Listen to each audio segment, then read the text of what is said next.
Hello friends, welcome to tax idol. तो आज हम डिस्कस करेंगे FLA return, foreign liability and assets return. तो ये रिटर्न आपको आरबीआई में फाइल करनी है एनुअल बेसिस पे, और फैमा के अंडर आपका मैंडेटरी है इसको फाइल करना।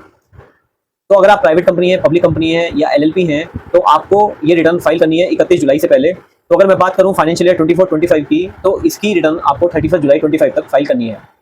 अब इस रिटर्न को हम थोड़ा समझ लेते हैं कि इस रिटर्न में इंडियन एंटिटीज़ की बेसिक डिटेल जाती है, कंपनी का नाम, उसका पैन नंबर, कौन से पीरियड के लिए आप फाइल कर रहे हैं, उस कंपनी की फाइनेंशियल डिटेल जाती है कि कितना इसका नेटवर्थ है और रेवेन्यू कितना है, नेट प्रॉफिट कितना है, एक्सपेंसेस कितने हैं। इसके अलावा जो फॉरेन प्रमोटर्स हैं उनकी कितनी होल्डिंग है एफडीआई के थ्रू इस एंटिटी में, वो डिटेल हमें फिल करनी होती है। अगर इंडियन एंटिटी का कोई इन्वेस्टमेंट ओडीआई के थ्रू बाहर किसी एंटिटी में है तो वो भी डिटेल हमें फाइल करनी होती है।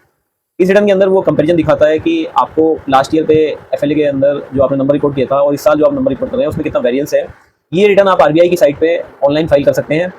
इस रिटर्न को आप 31 जुलाई से पहले फाइल कर दीजिए, अदरवाइज आपको पेनल्टी पे करनी होगी।